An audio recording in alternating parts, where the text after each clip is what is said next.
Hello friends, welcome to benches IQ concept made simple. Benches IQ classroom में मैं रोमित शर्मा आपका स्वागत करता हूं।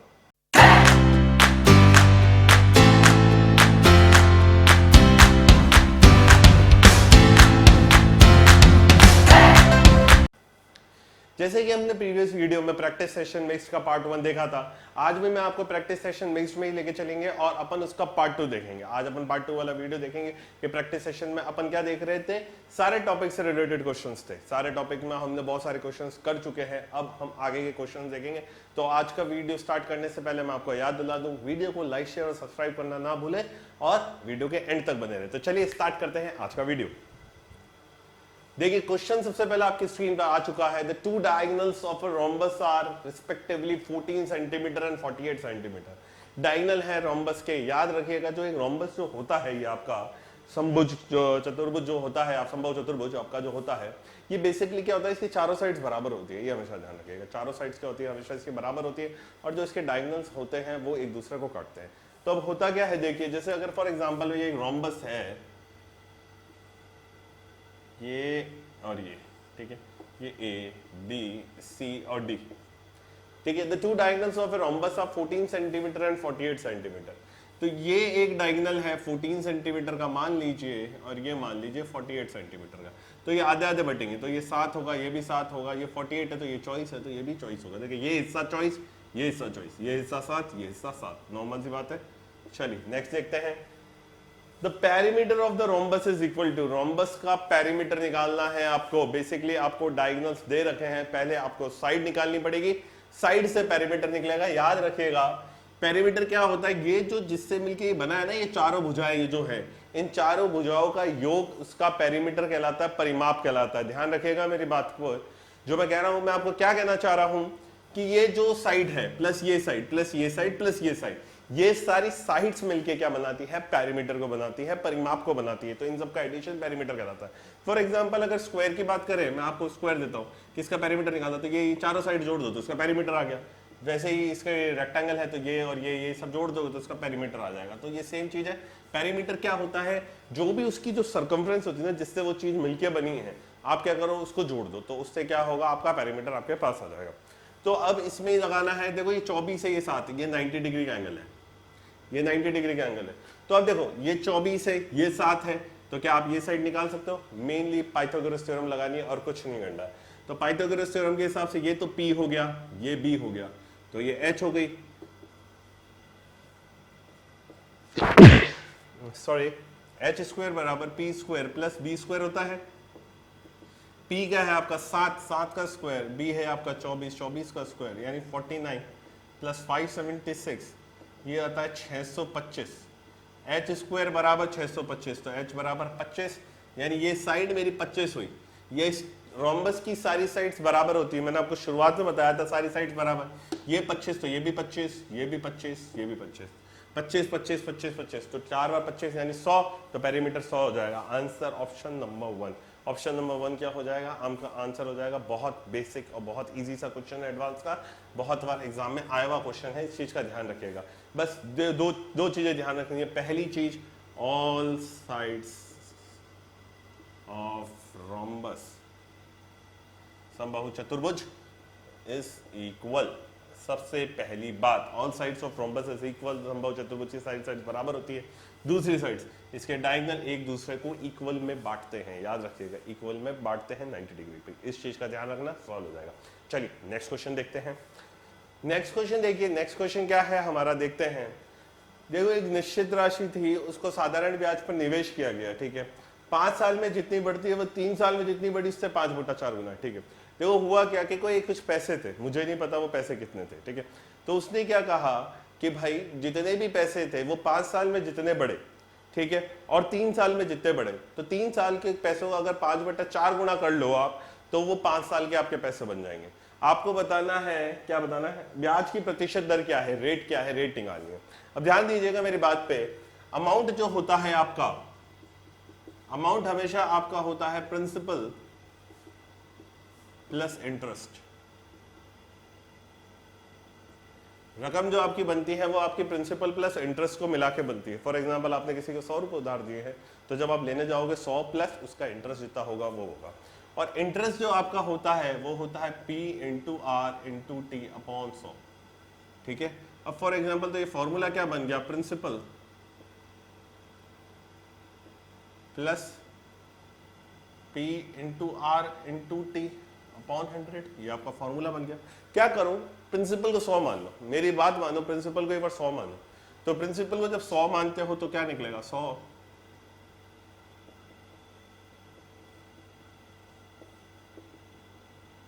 Plus R T. इसको याद रखिएगा, ये क्या है, 100 प्लस आर टी मेरे अमाउंट है। अब बात आती है ये अमाउंट 5 साल में कितनी बन जाएगी। सबसे पहली बात, मैं इस चीज को हटा रहा हूं वापस सामने से, बस ये 100 प्लस आर टी को ध्यान रखिएगा, ठीक है। अब देखिए 100 प्लस आर टी 3 साल है तो मैंने 3 लिखा, ठीक है, बराबर, ये ब्रैकेट बंद करता हूं, ये क्या है 100 प्लस आर इंटू टी 5 है तो 5। उसने कहा 5 साल में जो पैसा बनता है वो इस पैसे का 5/4 गुना है, तो 5/4, इसका 5/4 कर दिया।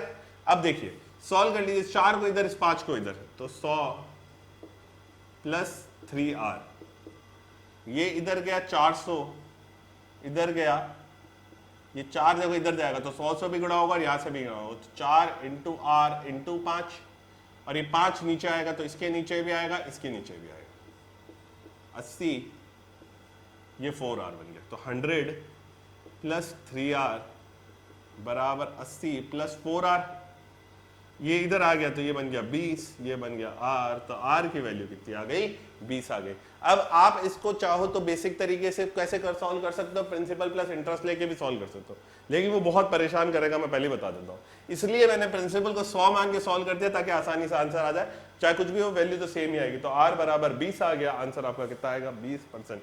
बेसिक से जाओगे तो भी सॉल्व कर पाओगे, और इससे जाओगे तो इससे भी सॉल्व कर पाओगे। एग्जाम है, एग्जाम में क्या होता है, बेसिक्स के अलावा दूसरे तरीके भी होगा जिसमें आसानी से सॉल्व हो, तो इससे क्या होगा, आपका आसानी से सॉल्व हो जाएगा और आर कितना आ जाएगा, 20 आ जाएगा। चलिए नेक्स्ट क्वेश्चन देखते हैं। The ratio of the square of a number, देखो रेशियो है, ये एन गलती से लग गया है, ये रेशियो होगा। The ratio of the square of a number two the reciprocal of its cube is 243, ठीक है। अब देखो क्या हुआ, ratio of the square of a number, ध्यान दीजिएगा बात पर,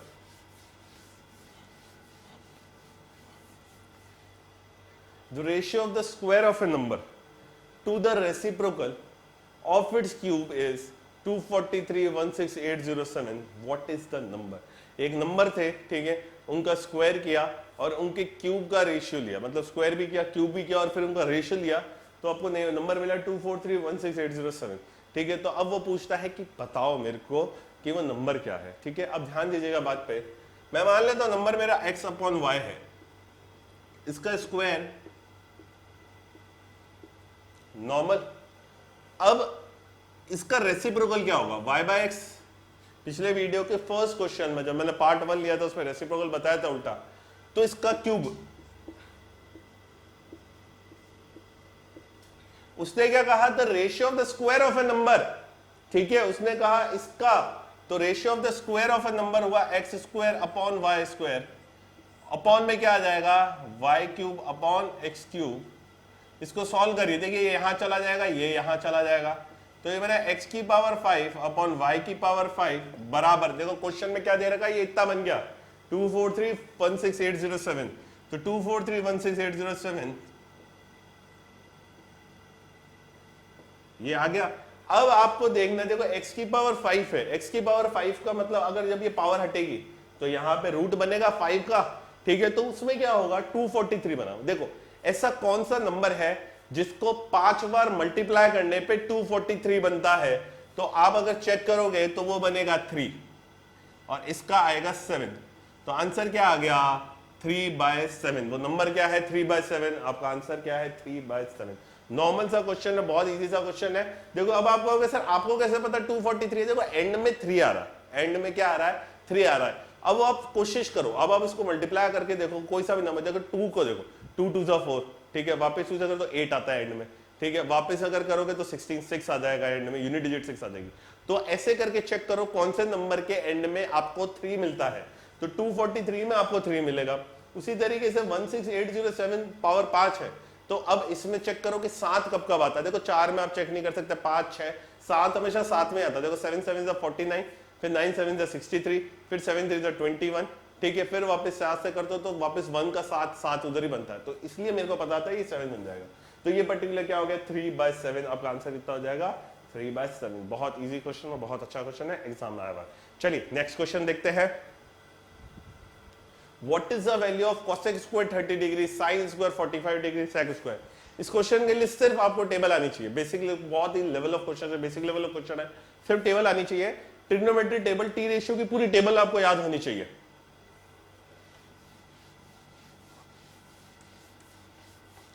बहुत बेसिक क्वेश्चन क्यों है, क्योंकि देखो कुछ नहीं करना, बहुत कम बार ही ऐसे क्वेश्चन एग्जाम में आते हैं। ये आपको क्वेश्चन सही करने के लिए दिया जाता है ताकि आपके मार्क्स बन सके।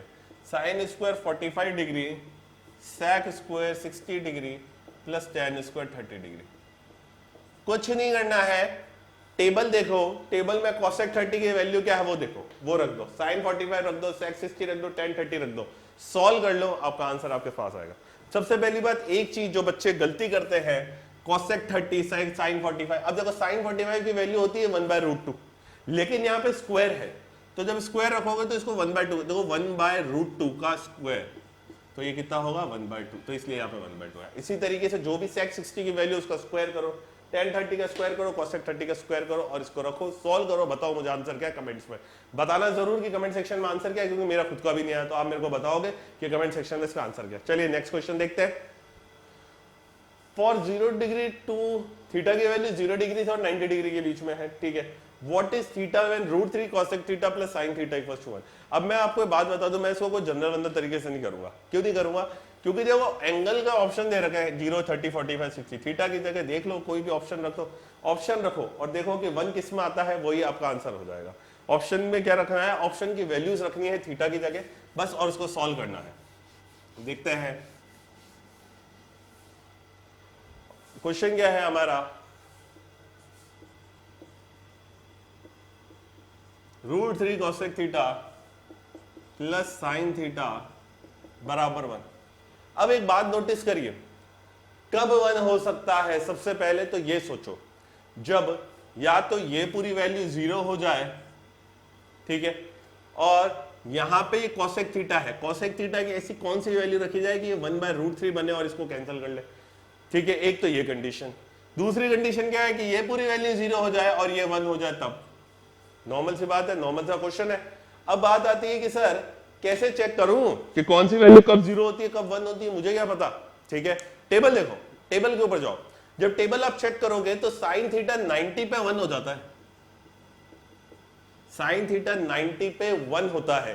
तो यहां पे अगर मैं 90 डिग्री रखता हूं तो ये तो 1 आ गया, और यहां पे 90 डिग्री रखता हूं तो क्या होता है, साइन थीटा 90 पे 1 होता है। क्या cosec 90 पे क्या 1 होता है, नहीं होता है। तो ये चीज यहाँ पे गलत हो जाती है।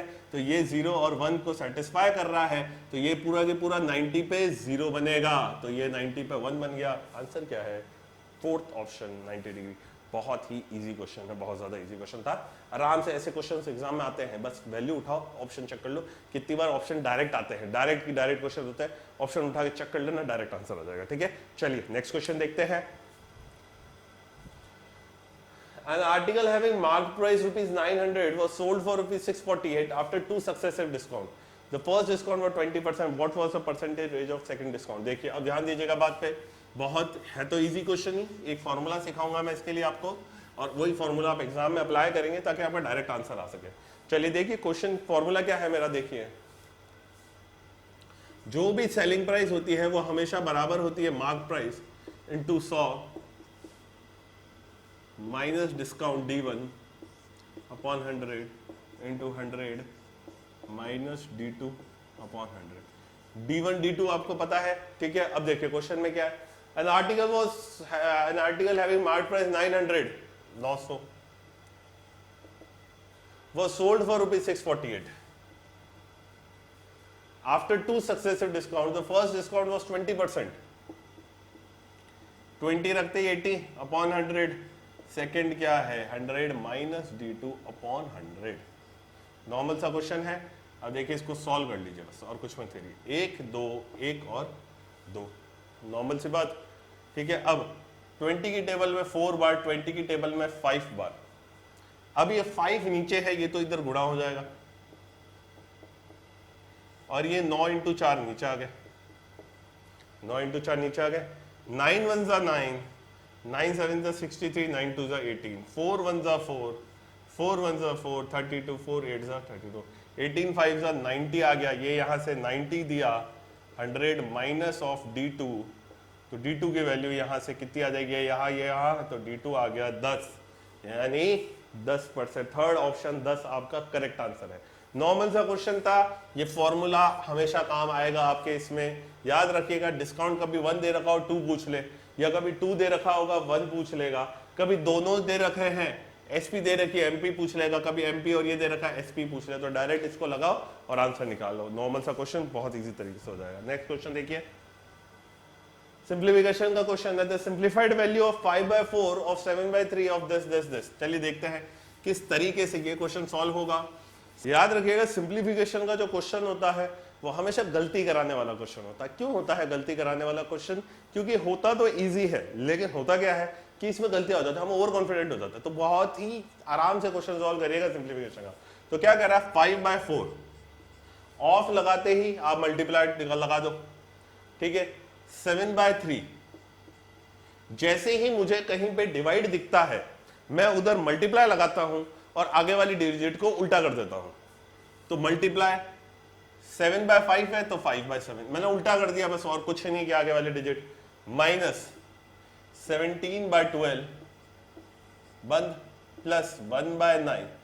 अब देखो डिवाइड 7/3 है, मैं इसको 3/7 कर दूंगा, मल्टीप्लाई लगा के 3/7 प्लस 2/7 प्लस 1/6। यही तो क्वेश्चन है आपका। अब बस सॉल्व करिए। 7 से 7 गया, नॉर्मल सी बात है, 3 जा नहीं रहा, 5 पंजा 25, 4 3 जा 12, देखो 5 पंजा 25, 4 3 जा 12, माइनस 17/12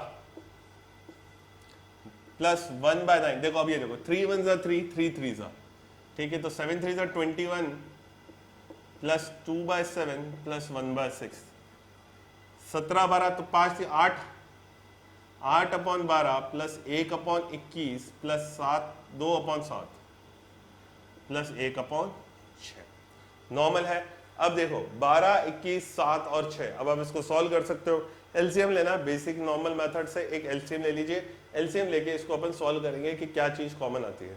तो जब मैं इसका एलसीएम लेता हूं तो कितना आएगा, 12 और 21, 12 24 36 84, 84 क्या आ जाएगा, इसका एलसीएम आ जाएगा, नॉर्मल सा है 84, इसका एलसीएम आ गया। 12 की टेबल में 7 बार आता है तो 8 7 से 56, ठीक है, प्लस 21 84 की टेबल में कितनी बार आता है, 4 बार आता है, तो 4 7 14 7 एकम 7 और 12 बार आता है तो 24, और 6 एकम 6 और ये 14 बार तो 14, नॉर्मल सा है।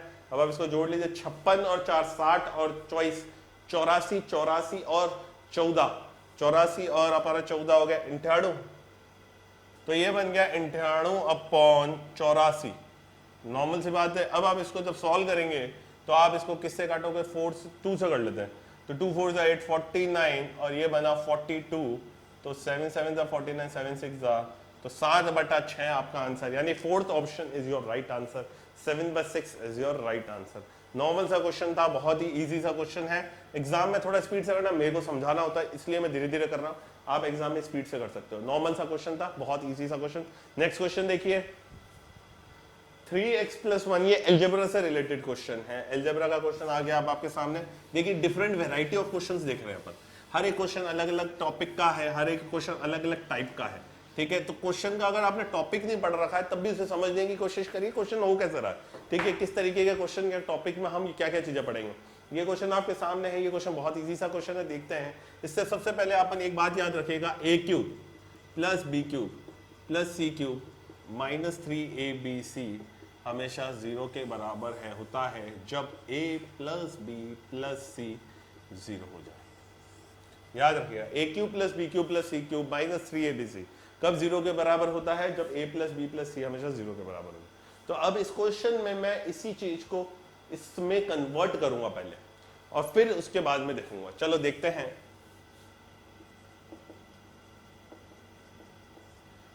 3x + 1 का whole cube normal plus x - 1 x - 3 का होल क्यूब, सॉरी x - 3 का होल क्यूब प्लस 4 - 2x का whole cube plus 6 3x + 1 x - 3 और x - 2 बराबर 0। मैं इसी चीज को क्या करने वाला हूं, इस फॉर्मेट में कन्वर्ट करूंगा। कैसे, देखिए ये सही है, a cube, b cube, c cube, ठीक है, ये सब अपनी अपनी जगह पे सही है। अब मैं इसमें कुछ हल्का सा चेंज करूंगा। कैसे करता हूं, देखिए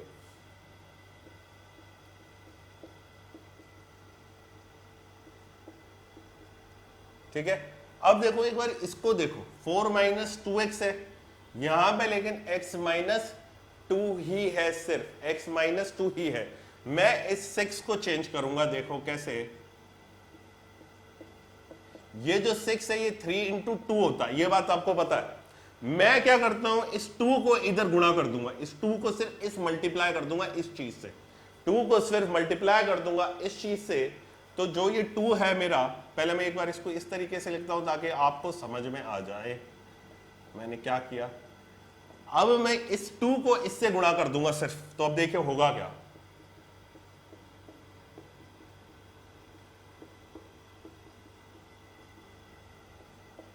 तो ये 3 था, 3 आ गया, ये 3x + 1 का 1 रहेगा, ये x - 3 रहेगा, यहां पे ये चेंज हो जाएगा और ये कितना बन जाएगा, जैसे ये हुआ तो 2x - 4, तो ये कितना बन गया, 2x का -4 बन गया। लेकिन मुझे क्या, ये देखो 4 - 2x है, यहाँ पे ये 2x - 4 है। तो अब अगर मैं इन दोनों को इंटरचेंज करूं, देखो मैं इंटरचेंज करता हूं इसको, तो ये -4 को मैं प्लस बना दूं और इसको माइनस बना दूं, तो ये क्या होगा, 4 - का 2x, लेकिन ये इंटरचेंज करने के ऊपर ये माइनस जो आएगा वो यहाँ पे आ जाएगा, तो ये माइनस बन जाएगा, तो -3 बन गया ये format. a cube, b cube, b cube, c cube, c cube, 3abc, 3 minus का माइनस, abc देखो a 3x + 1, b x - 3 x - 3 और c कितना 4 - 2x 4 - 2x। करा क्या मैंने, इस 6 को तोड़ा 3 × 2 में, इस 2 को सिर्फ इधर गुणा किया, इनमें से किसी से नहीं किया, सिर्फ इससे किया। और ये जो बन रहा था 2x - 4, मैंने इसका साइन इन्वर्स कर दिया क्योंकि माइनस से मल्टीप्लाई कर दिया। यहां पे इसको टोटल को माइनस से मल्टीप्लाई करा तो ये 4 - 2x बन गया और ये यहाँ पे माइनस बाहर आ गया। अब ये बन चुका है, तो अब आपके सामने क्या आ गया, इक्वल्स टू ये 0 के बराबर आ गया है। अब आप ये इक्वल्स टू 0 के बराबर आ गया। कब ये इक्वल्स टू 0 के बराबर होता है, जब a + b + c बराबर 0 बनेगा, तब इक्वल्स टू 0 के बराबर होता है।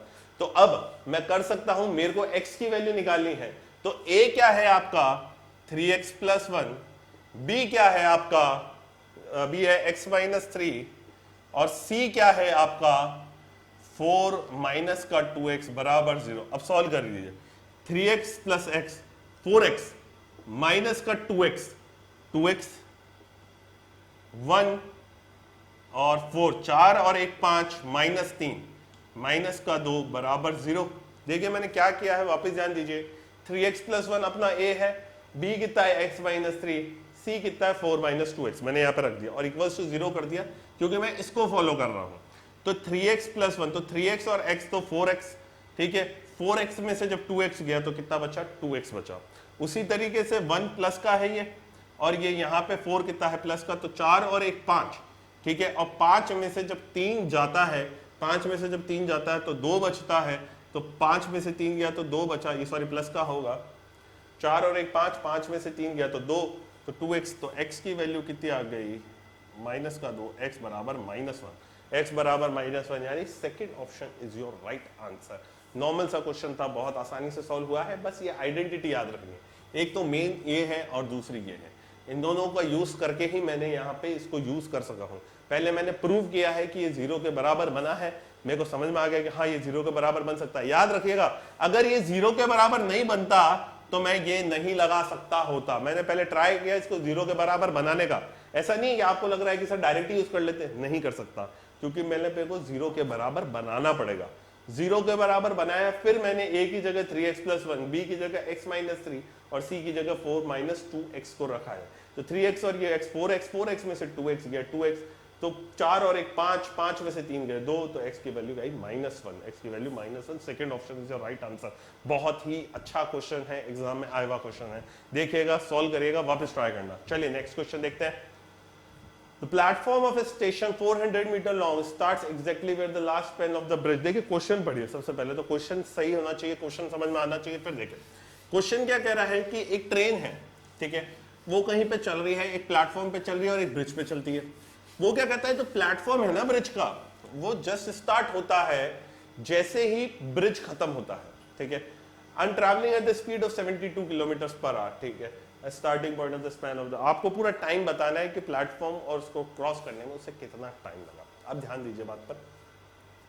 सबसे पहली चीज, जब भी कोई ट्रेन प्लेटफॉर्म को क्रॉस करती है या ब्रिज को क्रॉस करती है, तो हमेशा याद रखिएगा जो भी डिस्टेंस लिया जाता है वो ट्रेन की लेंथ तो होती ही है, ट्रेन की लेंथ प्लस प्लेटफॉर्म और ब्रिज की भी लेंथ ली जाती है, ये याद रखिएगा। सबसे पहले प्लेटफॉर्म और ब्रिज को क्रॉस करते समय जो डिस्टेंस लिया जाएगा वो ट्रेन की लेंथ प्लस प्लेटफॉर्म और ब्रिज की लेंथ ली जाती है, याद रखिएगा। नेक्स्ट, अब ध्यान दीजिएगा बात पे, दोनों चीजें हो गई। अब अगर स्पीड किलोमीटर पर आवर में गिवन है और उसको मीटर पर सेकंड में आपको चेंज करना है, तो आप उसको 5/18 से गुणा करते हो, और अगर मीटर से किलोमीटर जाना है तो 18/5 से गुणा करते हो। ये दोनों चीजों का मैं इस्तेमाल लूंगा इसके अंदर, ध्यान रखिएगा इन दोनों चीजें। पहली चीज, जब ट्रेन प्लेटफॉर्म या ब्रिज को क्रॉस करती है तब ट्रेन का जो डिस्टेंस, जो उस समय डिस्टेंस लिया जाएगा वो ट्रेन की लेंथ प्लस प्लेटफॉर्म ब्रिज की लेंथ ली जाएगी।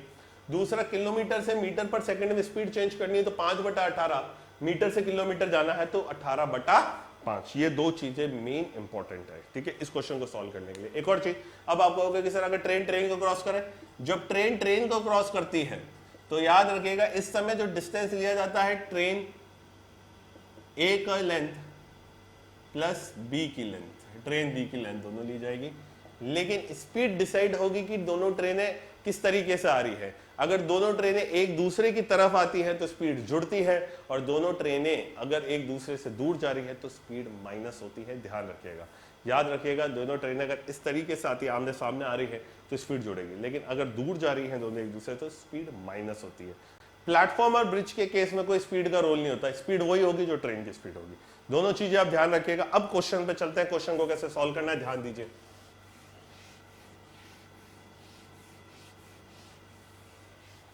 अब देखिए, the platform of a station is 400 metre. देखो प्लेटफॉर्म है 400 मीटर प्लस ब्रिज है 1.2 किलोमीटर। ये 400 मीटर है तो इसको भी मीटर में बदलेंगे तो 1200 मीटर। ट्रेन की लेंथ कितनी है? 200 मीटर। ट्रेन की लेंथ है 200 metre. Speed 72 kilometre per hour है, ध्यान रखिएगा स्पीड किलोमीटर पर आवर में, डायरेक्ट यूज नहीं कर सकते हो, चेंज करना पड़ेगा। कैसे करेंगे चेंज? 72 है किलोमीटर पर आवर में, मीटर पर सेकंड में चेंज करने के लिए 5/18 यानी 20 मीटर पर सेकंड। 20 मीटर पर सेकंड स्पीड हो गई। नाउ अगर ट्रेन सबसे पहले एक ब्रिज को क्रॉस करती है जो कि 1.2 किलोमीटर का 1.2 किलोमीटर लॉन्ग है, ठीक है, ट्रेन अगर उसको क्रॉस करती है तो 1.2 किलोमीटर लॉन्ग ब्रिज को क्रॉस करने के लिए क्या होगा? 1200। स्पीड बराबर क्या होती है? Distance upon time. टाइम बराबर क्या होता है? Distance upon speed.